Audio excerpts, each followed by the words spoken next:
Assalamualaikum warahmatullahi wabarakatuh. Alhamdulillahirabbil alamin. Wassalatu wassalamu ala asyrafil anbiya'i wal mursalin Sayyidina wa maulana Muhammadin wa ala alihi wa sahbihi ajmain. Amma ba'd. Ikhwatal iman, hadirin para bapak, para jamaah sekalian rahimakumullah. Alhamdulillah, kita bersyukur kepada Allah Subhanahu wa taala, pagi hari ini masih diberikan nikmat hidup, diberikan nikmat sehat, diberikan nikmat kesempatan untuk hadir di tempat yang mulia ini, sehingga kita bisa laksanakan ibadah wajib kita, yakni salat subuh dengan berjamaah, dan kita lanjut dengan thalabul ilmi di pagi hari ini. Bahkan tadi sama-sama kita telah mensalatkan saudara kita. Mudah-mudahan seluruh ibadah yang kita laksanakan di tempat yang mulia ini diterima Allah Subhanahu wa taala. Dan ilmu yang kita dapatkan dari thalabul ilmi ini juga Allah jadikan ilmu yang manfaat. Mari kita bersolawat kepada Nabi kita Muhammad sallallahu alaihi wasallam. Semoga kita istiqomah mengikuti tuntunannya, dan kelak di yaumul qiyamah kita semuanya mendapat syafaatnya. Amin ya rabbal alamin. Untuk keberkahan kita pagi hari ini, kita sama-sama buka dengan baca basmalah. Bismillahirrahmanirrahim.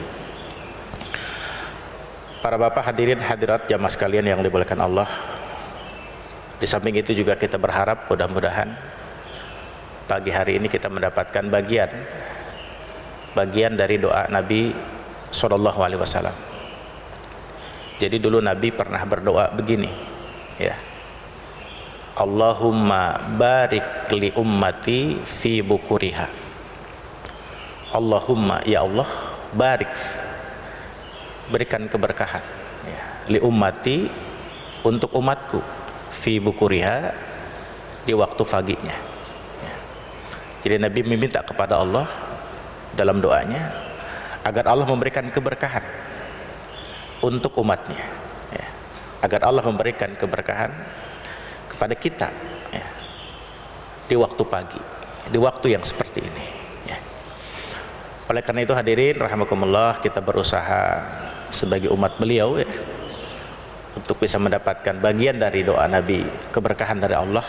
Maka kita berusaha untuk selalu bangun pagi, ya.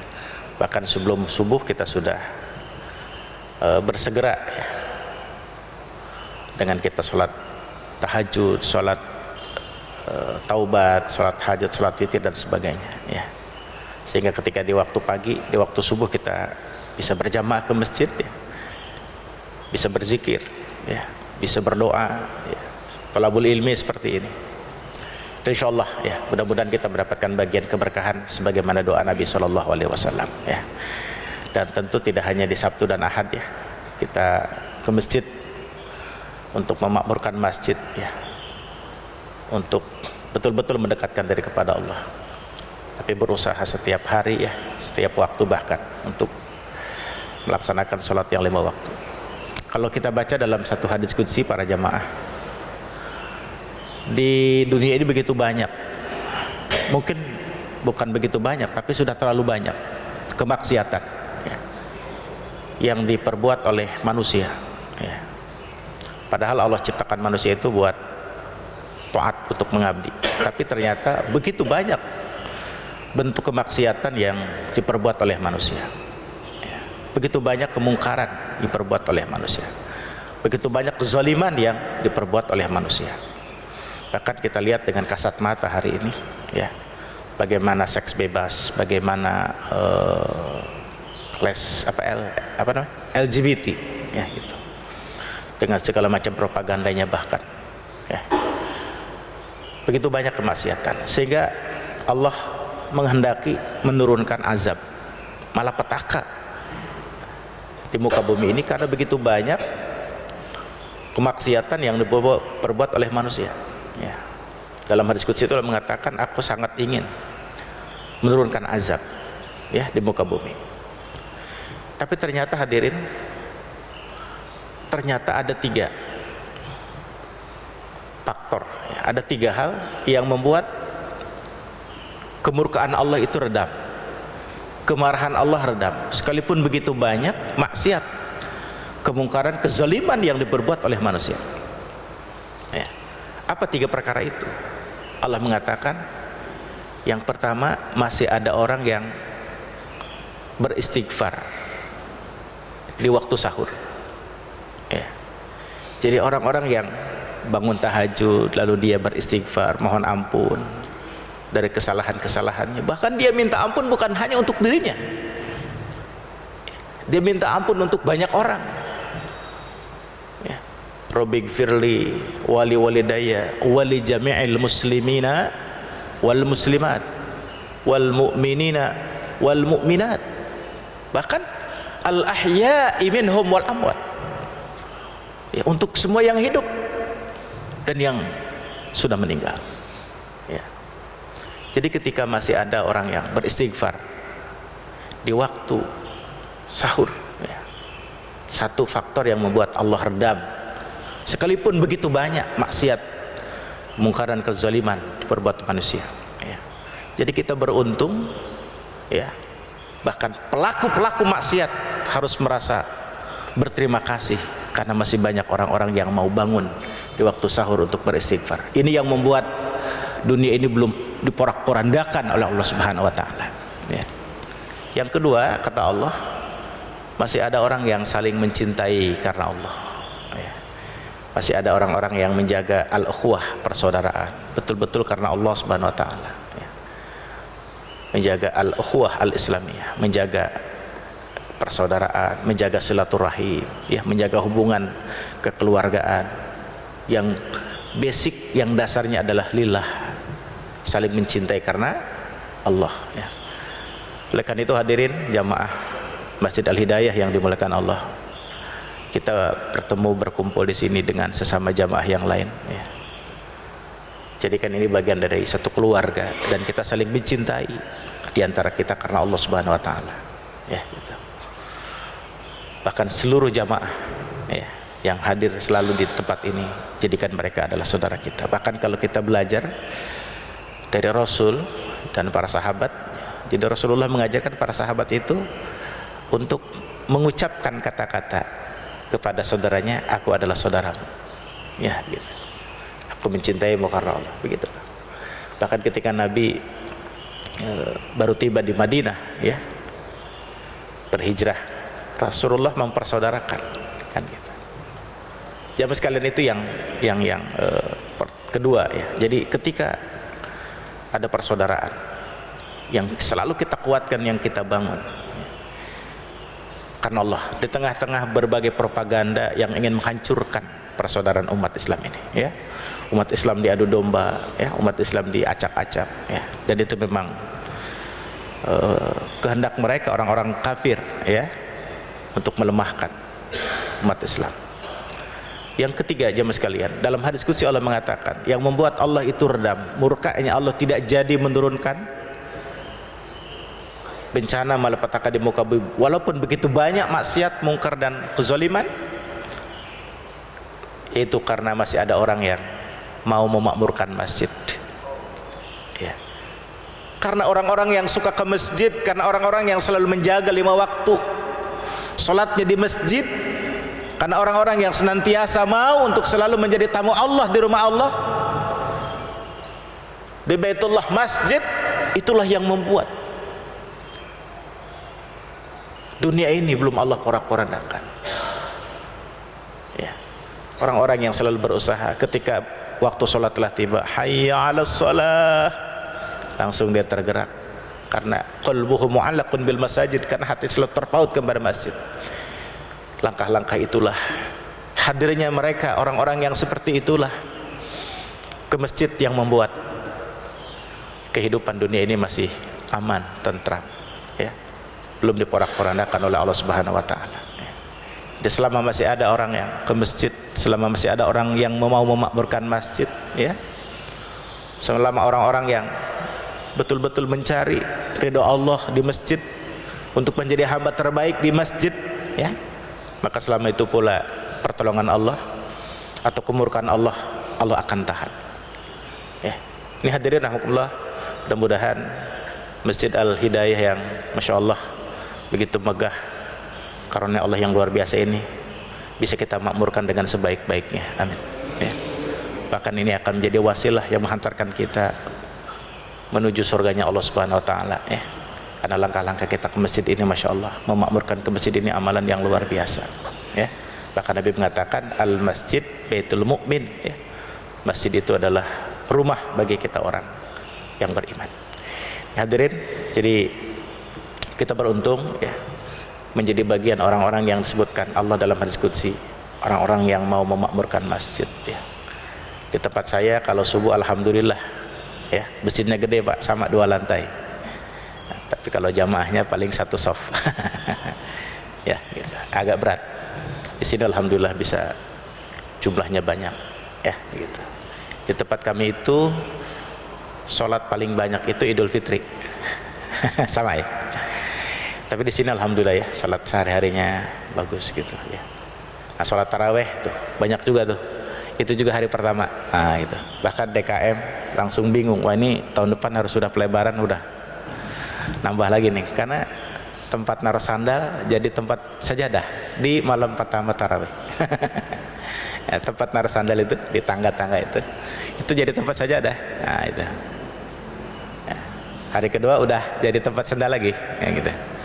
Masya Allah ya, di sini luar biasa. Mudah-mudahan kita bisa menjaganya. Dan insya Allah keberkahan Pak. Kalau masjid selalu makmur, ya semua warganya yang hadir di tempat ini dan bahkan mungkin kampung ini, ya komplek ini diberkahi Allah Subhanahu Wa Taala. Amin ya Rabbal Alamin. Hadirin rahimakumullah, pagi hari ini saya ingin mengajak jamaah sekalian untuk membaca dan sedikit mentadaburi ayat Allah Subhanahu Wa Taala, yaitu surat Al-Baqarah ayat 21 ya. Surat Al-Baqarah ayat 21. A'udzubillahi minasyaitonirrajim. Ya ayuhan nas, a'budu rabbakumul ladzi khalaqakum walladzina min qablikum la'allakum tattaqun. Yang artinya ya ayuhan nas ya, wahai sekalian manusia. A'budu rabbakum, beribadahlah kepada Tuhan kalian. Alladzi khalaqakum, yang telah menciptakan kalian, walladzina min qablikum, dan orang-orang sebelum kalian, la'allakum tattaqun, agar kalian bertakwa. Ikhwatal iman hadirin yang dimuliakan Allah ya. Ayat ini Al-Baqarah 21 setidaknya ada 4 hal yang Allah sampaikan dalam ayat ini. Yang pertama adalah ayat ini seruan dari Allah yang ditujukan kepada seluruh manusia, seluruh umat manusia. Ya ayuhan nas ya. Allah nggak pilih-pilih. Ayat ini khitabnya yang diajak bicara oleh Allah, yang dipanggil oleh Allah adalah semua manusia ya. Orang Amerika, orang Australia, orang Asia, orang Afrika ya, orang Eropa ya, di 5 benua itu ya, Afrika ya, itu dipanggil oleh Allah Subhanahu Wa Taala dengan ayat ini. Ya ayuhan nas, wahai sekalian manusia. Tidak dibedakan lagi negaranya apa, bahasanya apa, warna kulitnya apa. Semua manusia dipanggil oleh Allah dengan ayat ini. Yang kedua, u'budu rabbakum. Ayat ini berisi perintah Allah kepada manusia untuk beribadah kepada Allah, untuk mengabdikan diri kepada Allah, untuk mentaati Allah ya. Manusia diperintah oleh Allah untuk beribadah kepada Allah. Yang ketiga, ayat ini juga berisi siapa yang kita ibadahi itu, yang disebut Tuhan kalian dalam ayat ini. Yang diibadahi adalah Sang Khalik, Allah pencipta kita, pencipta manusia. Alladzi khalaqakum walladzina min qablikum. Tuhan yang menciptakan kalian ya. Tuhan yang menciptakan orang-orang sebelum kalian. Bukan Tuhan selain itu. La ilaha illallah. Tidak ada yang berhak diibadahi, tidak ada yang berhak disembah ya, kecuali Dia Allah yang menciptakan kita manusia. Ya. Dan keempat, ayat ini berisi kandungan bahwa Allah Subhanahu wa taala menyuruh kita beribadah kepadanya sebagai Sang Khalik tadi. Tujuannya adalah la'allakum tattaqun. Ini yang keempatnya. Tujuan daripada ibadah adalah la'allakum tattaqun, agar kita menjadi manusia yang takwa, agar kita menjadi ciptaannya yang takwa, menjadi makhluknya yang takwa. Ya. Takwa itu adalah derajat tertinggi manusia di sisi Allah Subhanahu wa taala. Jadi ketika manusia beribadah kepada Tuhannya Allah Subhanahu wa taala, maka manusia berada pada posisi yang mulia, terhormat di hadapan Sang Khaliknya, dan kedudukan itu adalah takwa namanya. Makanya dalam ayat lain Allah mengatakan, inna akramakum indallahi atqakum. Ya, orang yang paling mulia itu yang paling takwa. Manusia di hadapan Allah itu nilainya, derajatnya bukan karena hartanya, bukan karena pangkatnya, bukan karena status sosialnya atau nama besarnya atau keturunannya atau apalah namanya, tapi takwanya lah kepada Allah, itu yang menjadi barometer, ya, indikator seorang mulia di hadapan Allah Subhanahu wa taala. Sehingga hadirin rahimakumullah, ibadah itu sebetulnya pengaruhnya hanya buat kita saja, untungnya buat kita kalau kita beribadah. Tidak ada pengaruh untuk Allah. Apakah ketika manusia beribadah kepada Allah nambah kedudukan Allah, derajat Allah? Tidak. Allah sudah maha tinggi, nggak ada pengaruhnya bagi Allah. Bahkan sebaliknya, ketika manusia ingkar sekalipun, seingkar-ingkarnya kepada Allah, sangat jauh dari Allah, berbagai kejahatan berat pun dikerjakan, keburukan, maksiat, kezaliman terbesar pun dikerjakan, tidak membuat Allah itu turun derajatnya, tidak membuat Allah itu, ya, menjadi rendah kedudukan sebagai Tuhannya, enggak, ya. Semua kembali kepada manusia. La'allakum tattaqun tadi, ya. Jadi jamaah sekalian, ayat ini berisi perintah Allah kepada kita manusia sebagai Sang Khalik, ya. Ya, untuk beribadah kepada Allah sebagai Sang Khalik. Bahkan hadirin rahimakumullah, kenapa Allah dalam ayat ini menyuruh kita beribadah, dan Allah mengatakan dialah yang menciptakan, biar manusia sadar, ya. Mau gimana nggak ibadah, kan kita diciptakan oleh Allah, ya. Ya.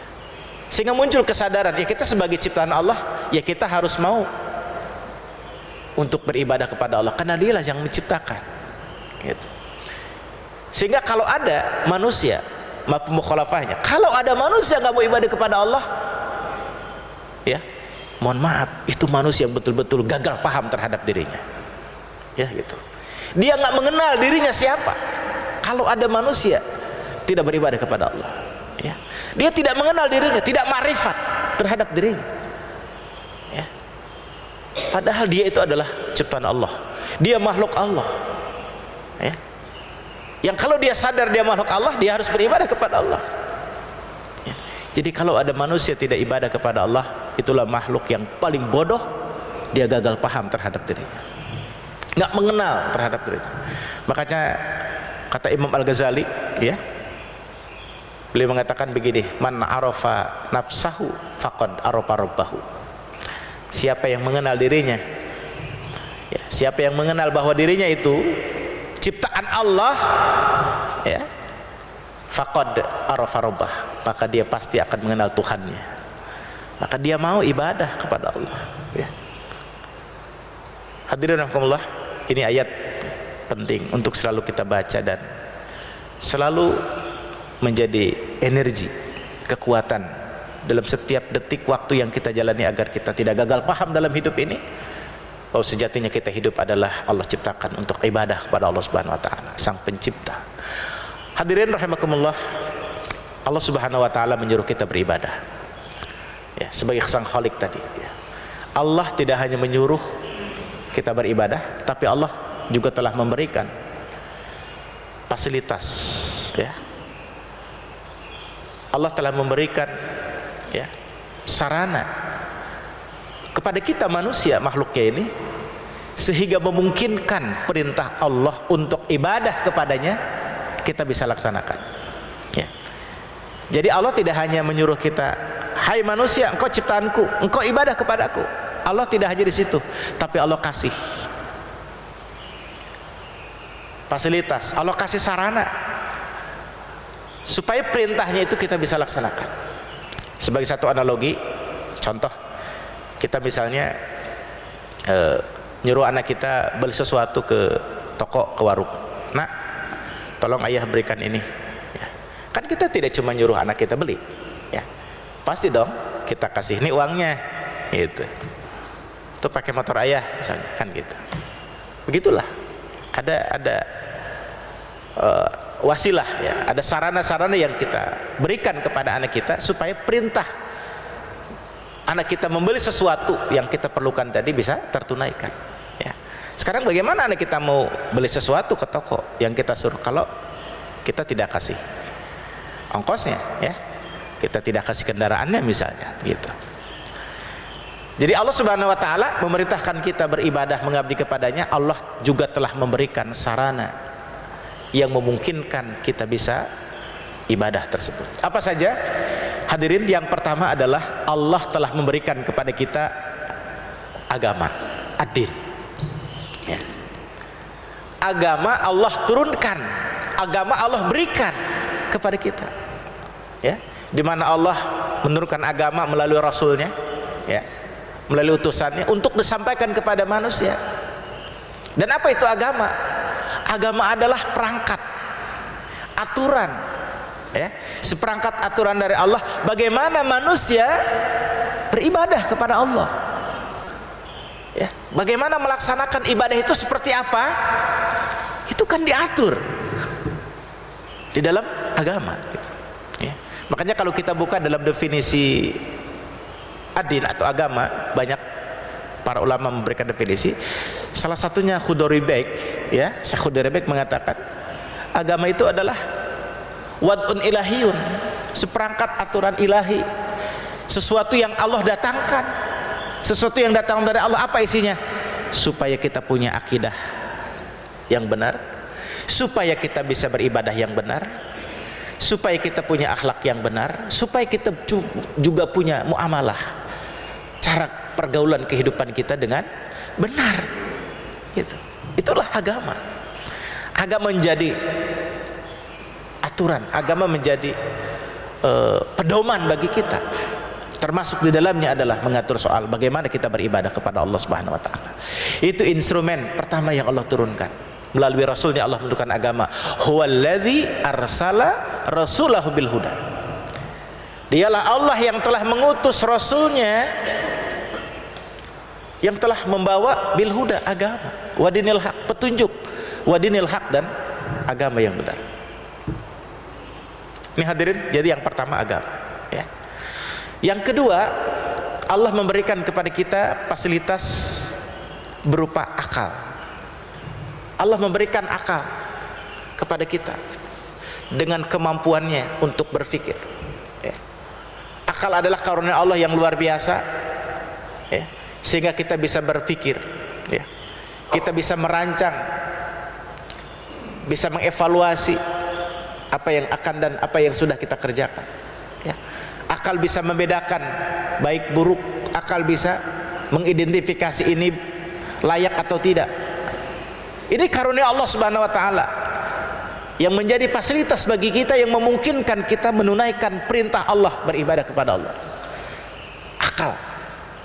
Makanya kalau kita baca bab-bab fiqih dalam babul ibadah, ya, misalnya ibadah puasa, saum Ramadan, ya, kita akan bahas, kita akan membuka bab tentang saum. Salah satunya bab tentang syarat wajib puasa. Bukan cuma rukun, ya, bukan cuma sunnah dan pembatal, tapi juga ada syarat wajib. Di situ kita menemukan di bab tentang syarat wajib puasa, siapa yang wajib puasa itu dijelaskan. Satu, orang Islam. Cukup orang Islam? Ada lagi yang berikutnya, al-aqil, orang yang berakal sehat, ya, dewasa, ya kan, kemudian berakal sehat. Artinya apa? Kalau tidak sehat akalnya, ya, garis miring orang gila, ya, nggak wajib berpuasa, ya. Makanya kalau ada orang Islam pengen gak puasa, gampang jadi orang gila aja, kan gitu. Syarat wajib di situ. Akal itu menjadi instrumen kita untuk beribadah kepada Allah. Ketika tidak ada akal, garis miring gila, manusia gak wajib untuk beribadah. Ini akal karunia Allah Subhanahu wa taala, perangkat yang diberikan oleh Allah, dan akal yang Allah berikan kepada kita manusia ini akal yang luar biasa, ya. Inilah yang membedakan kita manusia begitu tinggi derajatnya karena akal inilah. Yang ketiga hadirin, Allah memberikan fasilitas kepada kita yang memungkinkan kita untuk beribadah kepada Allah, yaitu adalah Allah menciptakan fisik kita, bentuk tubuh kita dalam bentuk yang sebagus-bagusnya, yang sebaik-baiknya, yang seindah-indahnya. Laqad khalaqnal insana fi ahsani taqwim. Ya. Sungguh, ya, kami telah menciptakan manusia dalam bentuk yang sebagus-bagusnya. Kata Allah gitu, ya. Dalam Quran surat At-Tin, laqad khalaqnal insana. Sungguh. Tuh. Bahkan pakai kalimatnya juga kalimat sumpah di sini Allah. Pakai apa? Huruf taukid, lam taukid, la, ya. Tuh, kalau kita kupas dari ilmu bahasa Arab itu, nahwu sorobnya, ya. Ada lam taukid, la, sungguh. Qad juga huruf taukid, penguat, dua kali disebut. Laqad khalaqnal, laqad khalaq, laqad, dua di situ. Sungguh aku telah menciptakan manusia fi ahsani taqwim, dalam bentuk yang sebagus-bagusnya. Allah ciptakan, ya, tubuh kita yang paling bagus ini, ya, yang sempurna ini, masya Allah. Ini adalah fasilitas yang kita gunakan untuk kita ibadah kepada Allah Subhanahu wa taala, ya. Bahkan bukan cuma tubuh kita yang bagus ini, Allah pun juga memberikan apa? Perangkat dalam tubuh kita berupa panca indera. Mata dengan penglihatannya, telinga dengan pendengarannya, mulut dengan pengecapnya, hidung dengan penciumannya, kulit kita dengan sensornya nih, ya, merasakan dingin, panas, ya, gitu. Ini karunia Allah Subhanahu wa taala. Kita di ruangan ini kan adem, enak, ya, gitu. Ya. Ini karena ada sensor di kulit kita ini. Masya Allah, luar biasa. Hadirin, kita doakan, ya, para jamaah haji yang sekarang sudah berada di kota Makkah, ya. Ini kabarnya cuacanya lumayan panas, ya. Mudah-mudahan seluruh jamaah haji diberikan kesehatan oleh Allah, diberikan kelancaran ibadahnya, ya, dan dijadikan haji yang mabrur. Dan saya juga mohon doanya, ya, insya Allah saya hari Rabu besok tanggal 21 Kloter 71A Kota Bogor, insya Allah akan berangkat haji. Mohon doanya, ya, mudah-mudahan saya dan rombongan, ya, disehatkan, dilancarkan, diselamatkan, dan bisa melaksanakan haji dengan sebaik-baiknya, menjadi haji yang mabrur dan kembali pulang selamat, ya, amin, ya, gitu. Mohon doanya. Tapi masih keliling-keliling ini, ya, jadwal-jadwal pengajian masih diisi, ya, gitu. Ini pagi hari ini guru kita Pak Kiai Yasir Liputo, ya, harusnya beliau hadir di sini, ya. Beliau minta saya untuk hadir. Saya juga ada jadwal di Bogor Utara, tapi saya geser ke yang lain, ya. Rindu ingin ketemu dengan jamaah sekalian, minta doanya, ya, biar saya lancar ibadah hajinya, amin. Hadirin yang dimuliakan Allah, jadi inilah instrumen yang diberikan Allah, fasilitas yang Allah berikan kepada kita, tubuh kita yang bagus dan panca indera yang menyempurnakan tubuh kita ini, ya. Apalagi fasilitas lain yang Allah berikan kepada kita yang memungkinkan kita beribadah adalah Allah siapkan segala yang dibutuhkan manusia di muka bumi ini, ya. Allah menciptakan manusia plus Allah menyiapkan satu paket dengan kebutuhan-kebutuhannya. Makanya kalau kita baca dalam Al-Quran, hadirin, ya, surat Al-Baqarah ayat 29, ya, Allah menciptakan segala sesuatu di muka bumi untuk keberlangsungan manusia, ya, biar manusia bisa ibadah. Allah kasih itu keperluan-keperluannya. Huwallazi khalaqalakum ma fil ardi jami'a. Dialah Allah yang menciptakan untukmu apapun yang ada di bumi, jami'an, semuanya. Makanya tanah yang subur sehingga berbagai jenis tumbuhan bisa tumbuh, ya, di muka bumi ini, ya, menghasilkan buah-buahan, ya, yang beraneka ragam, sayuran, tanaman macam-macam, ya. Allah siapkan untuk apa? Untuk kebutuhan kita, kebutuhan dasar kita, sandang, ya, pangan, dan papan sudah disiapkan semuanya oleh Allah Subhanahu wa taala. Bahkan di lautan berjuta ikan, ya, tak terhingga Allah siapkan. Manusia tinggal ngambil saja, nggak usah kasih makan. Kalaupun mau kasih makan, itu yang di akuarium aja, yang di kolam saja. Lautan biar Allah yang ngasih. Manusia cukup ambil, manfaatkan, gunakan. Semua itu Allah berikan fasilitas untuk kita ibadah kepada Allah Subhanahu wa taala. Karunia Allah di muka bumi ini untuk manusia. Seperti tadi kita, ya, menyuruh anak kita ke warung, nak, ayah belikan sesuatu, ya, kita kasih. Modalnya Allah menyuruh kita, hai manusia ibadah, Allah kasih, ya, modal untuk kita manusia untuk beribadah kepada Allah Subhanahu wa taala. Makanya kita diingatkan betul dalam Quran surat Ar-Rahman, ya, begitu banyak nikmat Allah yang Allah berikan kepada kita. Ya, bukan hanya nikmat harta berupa rezeki di muka bumi ini, tapi juga nikmat-nikmat yang lain, ya, begitu banyak untuk kita beribadah kepada Allah. Makanya Allah mengatakan dalam surat Ar-Rahman, menegur kita manusia, fabi ayyi ala'i rabbikuma tukadziban, ya, mau nikmat mana lagi yang kau dustakan, ya. Kita udah dikasih enak oleh Allah hidup, ya, dan Allah hanya minta kita beribadah kepada Allah Subhanahu wa taala. Hadirin yang dimuliakan Allah Subhanahu wa taala. Jadi inilah Allah menyuruh kita beribadah, ya. Ustadz, ibadah itu apa sih?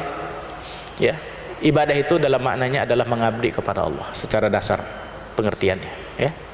Kalau kita merujuk kepada penjelasan dari Syekh Ibnu Taimiyah, mengatakan bahwa ibadah itu segala ucapan dan segala perbuatan yang baik yang disenangi oleh Allah Subhanahu wa taala. Itulah makna ibadah. Apa yang kita ucapkan, sesuatu yang baik, dan Allah ridho dengan yang kita ucapkan itu, itulah ibadah.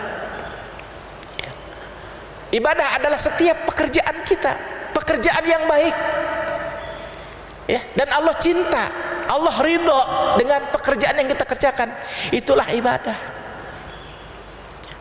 Kita membaca Bismillahirrahmanirrahim, itu ucapan bagus, Allah pasti cinta, Allah pasti ridho, itu ibadah. Subhanallah walhamdulillah wala ilaha illallah wallahu akbar, itu perkataan baik, pasti Allah cinta, pasti Allah ridho, ya. Sebelum azan, marbot bapak-bapak, ibu-ibu, jamaah Masjid Al-Hidayah, waktu di masjid telah menunjukkan jam 4:30. Waktu subuh 9 menit lagi. Ayo segera persiapkan diri, kita menuju masjid. Itu perkataan bagus, perkataan baik, pasti Allah cinta, pasti Allah ridho, itu ibadah, ya. Tuh hadirin rahimakumullah. Bacaan Quran, membaca Al-Quran, berzikir, berkata-kata baik, itu semua perkataan baik, pasti Allah cinta, pasti Allah ridha, itulah ibadah namanya, ya. Ya. Termasuk kita sebagai orang tua, bapak ibu jamaah sekalian, harus nantiasa berkata-kata baik kepada anak kita, dan itu akan benar ibadah bagi kita, sekaligus menunaikan kewajiban kita sebagai orang tua. Saya di berbagai kesempatan, di tengah-tengah kondisi kerusakan generasi muda hari ini, termasuk tadi LGBT, bahkan konon ada grup musik yang katanya apa tuh ya, agak nyerempet-nyerempet ke situ katanya, mau tampil di Indonesia gitu. Jamaah sekalian, di tengah-tengah kondisi remaja yang hancur dengan peradaban yang bukan peradaban, dengan bentuk-bentuk budaya yang sangat rusak. Bahkan terakhir beberapa hari kemarin saya lihat di grup WA, ada seorang remaja laki-laki diwawancara, kamu punya pacar gak? Ditanya begitu. Punya pasangan gak? Bukan pacar lagi, bukan pasangan lagi, bukan pacar lagi, itu suami aku, atau gitu. Apa pasangan gitu, udah punya pasangan, laki-laki apa perempuan? Jawabnya dengan tidak malu-malu, laki-laki katanya. Padahal dia juga laki-laki, pasangannya laki-laki. Astagfirullahaladzim. Ini hadirin rahimakumullah, begitu rusaknya. Maka kita sebagai orang tua, satu-satunya benteng, pilar yang paling penting memperkuat, menyelamatkan generasi kita adalah keluarga. Kitalah orang tua. Maka 4 hal kita ajarkan.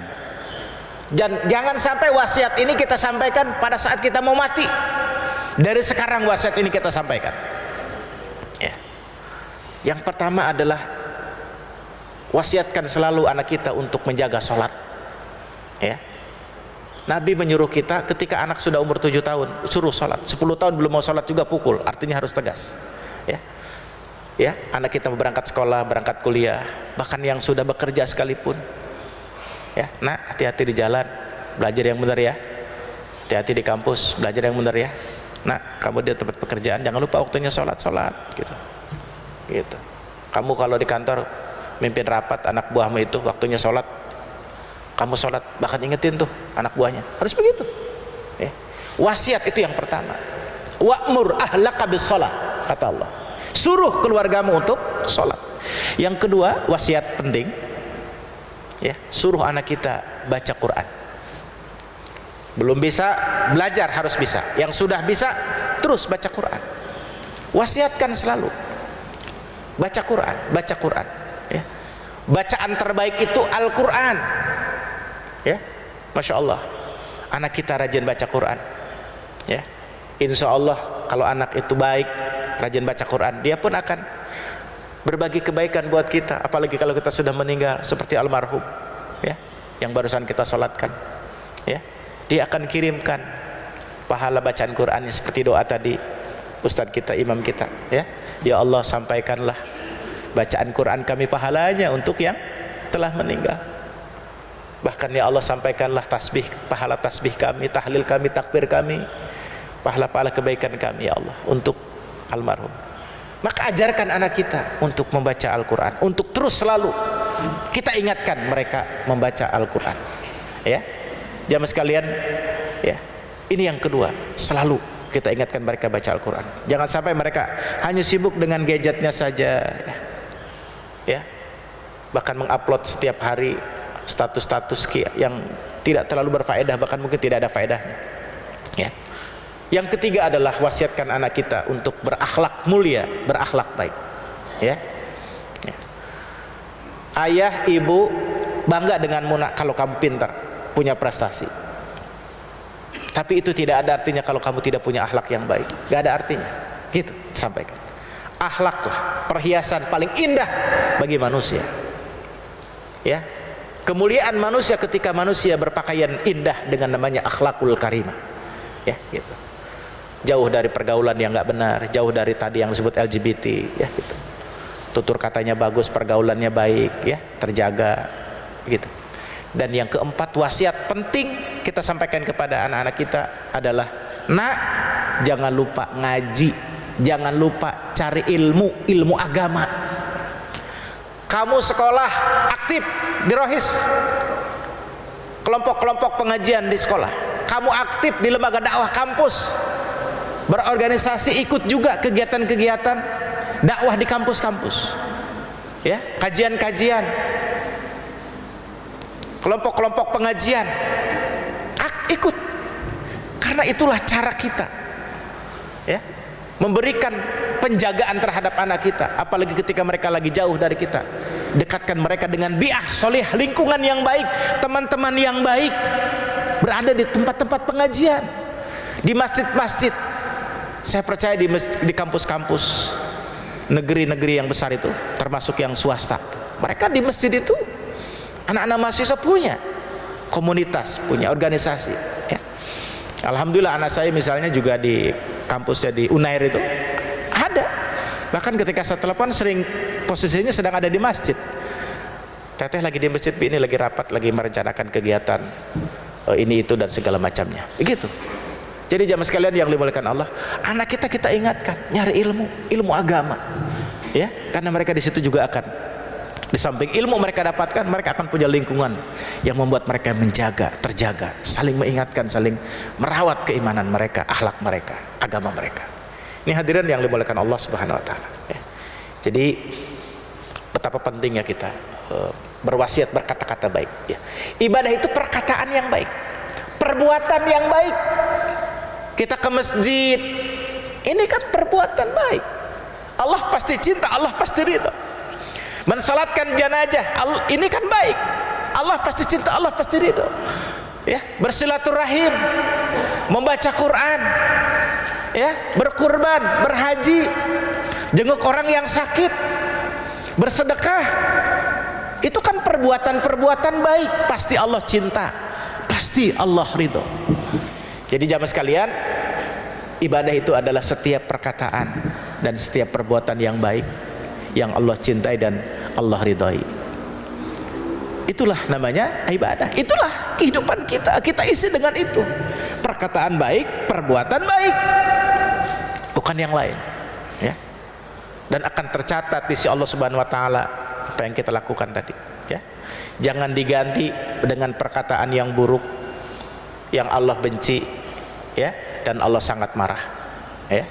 Allah ancam dengan azab. Nauzubillah. Jangan kita berbuat yang buruk, yang Allah tidak suka, yang Allah membencinya. Ya. Dalam Quran jelas. Ya. Kalau kita beribadah, berkata baik, berbuat baik, yang Allah cinta, yang Allah ridho, kita akan mendapatkan balasan dari Allah Subhanahu Wa Taala. Sebaliknya kalau kita berbuat keburukan, balasan buruk pun akan Allah berikan. Nauzubillah. Fama ya'mal mithqala dzarratin khairan yarah wa may ya'mal mithqala dzarratin syarran yarah. Jadi jamaah sekalian rahimakumullah, itulah ya ibadah, makna ibadah yang sederhananya kita mudah pahami dari keterangan Syekh Ibnu Taimiyah tadi. Setiap ucapan dan perbuatan yang baik yang dicintai dan diridhai Allah Subhanahu Wa Taala. Jamaah sekalian rahimakumullah, saya ingin tambahkan sedikit di sini dalam kitab Nashihul Ibad ada beberapa amalan ini, masya Allah luar biasa, yang saya kira ini juga nanti kita bisa selalu jaga ya. Insya Allah bahkan sudah kita selalu lakukan. Di sini disebutkan ada beberapa amalan yang ibadah yang sangat ringan sebetulnya, ya, tapi luar biasa nilainya. Di sini bahkan disebutkan sebagai amalan yang akan menaikkan derajat kita di hadapan Allah Subhanahu Wa Taala. Jadi tadi setiap kebaikan itu kan untungnya kepada kita. Di sini disebutkan di halaman 10 ya, bahwa Allah Subhanahu Wa Taala akan mengangkat derajat kita sebagaimana disampaikan, wa ammad darajatu, amal-amalan yang akan menaikkan derajat kita ya. Ibadah-ibadah yang akan menaikkan amalan derajat kita insya Allah adalah fa'ifsya'us salam ya, yaitu adalah menebarkan salam. Ini kan perkataan yang bagus ya, perkataan yang bagus, pasti Allah cinta, pasti Allah ridho ya, derajat kita akan Allah tinggikan ya. Kemudian wa'id amut ta'am ya, memberikan makanan ya, memberikan makanan. Walaupun di sini disebutkan lidhaif wal ja'i, untuk tamu yang datang ataupun orang yang sedang lapar ya. Sebetulnya bisa kita jabarkan, memberi makan itu bukan hanya kepada orang yang kelaparan atau kepada tamu. Misalnya di hari Jumat barokah itu ya, pada Jumat kan sudah banyak tuh masjid-masjid yang diinisiasi oleh ibu-ibu jamaah masjid ya, memberikan makan untuk jamaah. Masya Allah, itu kan bagian dari amalan yang luar biasa. Itu pekerjaan yang bagus, pasti Allah cinta, pasti Allah ridho ya gitu. Beberapa masjid di Kota Bogor sudah sangat baik sekali ya, bahkan sudah beberapa tahun masih tetap, dan infak untuk sedekah Jumat itu tidak pernah berkurang. Jadi selalu ada ya, DKM juga nggak kebingungan karena rata-rata kadang-kadang cuma lapor aja ke DKM-nya. Pak DKM nanti kami yang akan menyiapkan untuk Jumat berkahnya katanya ya, gitu. Masya Allah luar biasa. Jadi bersedekah ya, memberikan makanan gitu ya. Dan ini juga bisa kita perluas lagi, tidak hanya makanan dalam bentuk uang misalnya, atau keperluan-keperluan yang dibutuhkan saudara kita. Apalagi misalnya menjelang tahun ajaran baru ya, ada keluarga, kerabat atau tetangga kita yang mau masuk sekolah ya, kebetulan ekonominya juga kurang bagus gitu ya, kita support ya untuk biaya sekolahnya, untuk keperluan buku, seragam dan sebagainya. Itu juga bagian daripada wa'id amut ta'am ya, memberi makan. Ini amalan yang pasti Allah cinta, pasti Allah ridho. Dan kemudian wassalatu billail wan nasu niyamun, yaitu salat tahajud, salat malam. Ketika masih banyak orang yang sedang terlelap nyenyak dalam tidurnya, kita sudah bangun. Ini amalan yang pasti Allah cinta, pasti Allah ridho. Masya Allah. Bahkan itu waktu terbaik bagi seorang hamba mendekatkan diri kepada Allah Subhanahu Wa Taala. Ya, dalam fadilahnya banyak sekali Nabi mengatakan dosanya akan diampuni oleh Allah. Ya, gitu. Hadirin, ini amalan-amalan ibadah, Masya Allah yang luar biasa. Ibadah-ibadah yang akan membuat kita semakin tinggi kedudukan kita di Allah Subhanahu Wa Taala. Ya. Kemudian dalam lanjutannya, kalau tadi yang akan menaikkan derajat, kemudian disebutkan lagi oleh Nabi amalan-amalan yang akan menghapuskan dosa-dosa kita. Ya. Ini ibadah yang akan menghapuskan dosa-dosa kita. Ya. Wa amal kaffaratu, adapun yang menghapuskan ya dosa-dosa itu adalah fa isbagul wudu bis sabarat, yaitu adalah kita menyempurnakan wudu. Ya. Jadi ketika kita berwudu, maka hendaklah kita sempurnakan wudu kita. Bahkan dalam suasana yang agak dingin sekalipun misalnya, ya, kita sempurnakan. Ya. Di samping yang rukunnya juga yang sunnah-sunnahnya kita kerjakan. Ya. Kemudian juga wa naqlul aqdam ilal jamaat, ya, melangkahkan kaki kita ke masjid, ya, untuk sholat berjamaah. Ini amalan yang pasti Allah cinta, Allah pasti ridho. Langkah-langkah kita ke masjid ini amal ibadah yang pasti Allah cinta, pasti Allah ridho, dan akan menghapuskan dosa-dosa kita. Ya. Bahkan dulu ada sahabat yang rumahnya jauh dari masjid, ya, kabarnya dia mau pindah, nyari rumah dekat masjid, ya, lagi cari-cari tempat. Kebetulan ada lahan yang kosong dekat masjid. Kabar itu sampai kepada Nabi bahwa si fulan mau pindah, yang tadinya jauh pengen dekat ke masjid, kebetulan ada tanah yang dekat masjid yang kosong. Ketika kabar sampai kepada Nabi, bertemulah Nabi dengan sahabat itu. Ya, ditanya oleh Nabi, dengar-dengar kamu mau pindah? Betul ya Rasulullah. Apa jawab Nabi? Langkahmu dari rumah ke masjid akan menghapuskan dosa. Langkahmu ke masjid akan menjadikan tambahan derajat untukmu. Kalau jauh lebih banyak berarti yang terhapusnya. Ya, kalau jauh lebih tinggi lagi derajatnya daripada yang dekat. Setelah mendengar kata-kata itu, mendengar apa yang disampaikan oleh Nabi, sahabat itu mengatakan, ya Rasulullah, kalau begitu aku tidak jadi memindahkan rumahku ke tempat yang dekat dengan masjid. Hadirin, beruntung ketika Allah mudahkan kaki kita untuk selalu bisa ke masjid, karena ini akan menghapuskan dosa kita. Dan kemudian adalah wantizarus shalah ba'da shalah, ya, yaitu adalah menunggu salat setelah salat. Ya, ini amalan yang akan menghapuskan dosa. Ini perbuatan baik, ini pasti Allah cinta, pasti Allah ridho. Habis maghrib kita nggak pulang, Pak, udah di masjid aja deh, baca Quran, berzikir sampai datang waktu isya.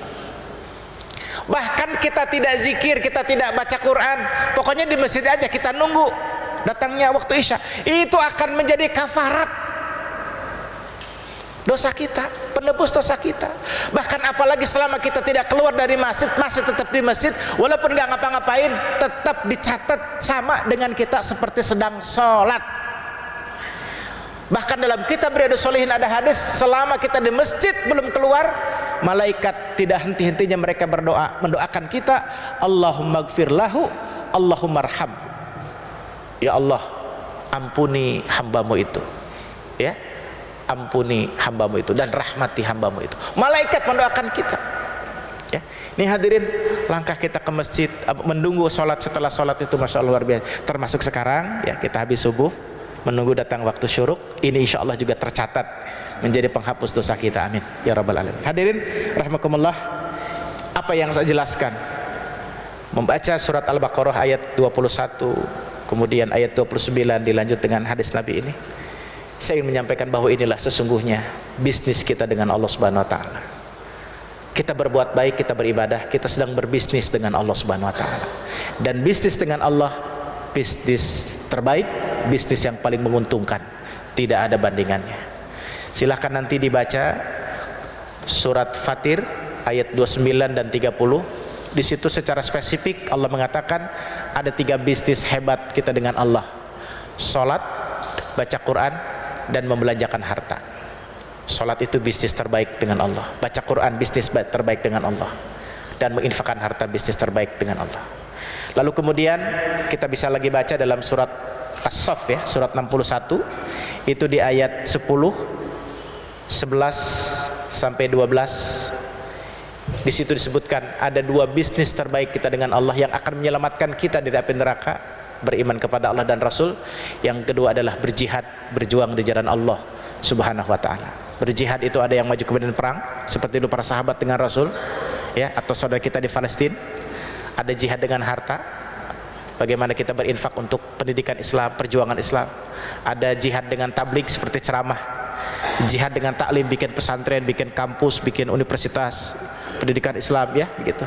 Bahkan termasuk jihad dengan bisyasah, berjuang Islam, memperjuangkan Islam dengan bisyasah, dengan politik, dengan organisasi. Itu juga bagian cara kita untuk berjuang di jalan Allah Subhanahu wa taala, memperjuangkan Islam dengan politik, dengan organisasi, atau lewat yayasan dan sebagainya ya. Itu namanya berjihad dengan siasah. Yang saya sampaikan ini merujuk kepada keterangan dari Syekh Muhammad Nasir Ulwan. Jihad dengan jiwa, harta, ilmu, tabligh, dan bahkan dengan politik Islam itu harus kita perjuangkan. Surat As-Saff ayat 10, 11, 12. Bisnis terbaik dengan Allah, beriman kepada Rasul, dan berjihad di jalan Allah. Demikian hadirin yang bisa disampaikan, mudah-mudahan bermanfaat. Kita tutup dengan doa kafatul majlis. Subhanaka Allahumma wa bihamdika asyhadu an la ilaha illa anta astaghfiruka wa atubu ilaik. Assalamualaikum warahmatullahi wabarakatuh.